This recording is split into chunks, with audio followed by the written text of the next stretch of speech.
Assalomu alaykum. Men hozir sizlarga Medshifobotni qanaqa qilib ishlatishni bosqichma-bosqich tushuntirib beraman.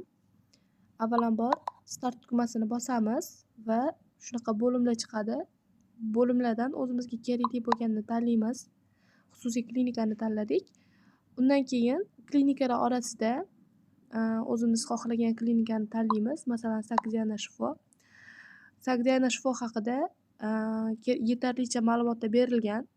Telefon raqamlari, yo'nalish olishda biz mapdan, xaritadan qayerda joylashganligini ko'rsak bo'ladi.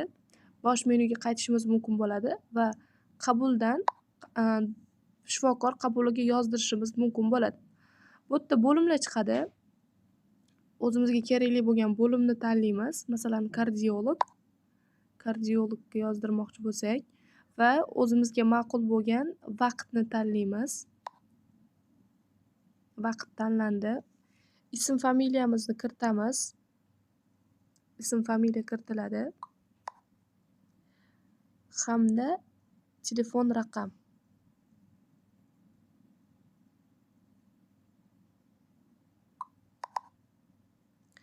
Mana, demak, soat 9 dan 10 gacha men kardiologga kirsam bo'ladi. Sogdiana shifo markazida. Undan tashqari, xususiy klinikaga kirgan holatda joylashuvingizni jo'natsangiz, yaqin atrofda joylashgan xususiy klinikalarni topib beradi.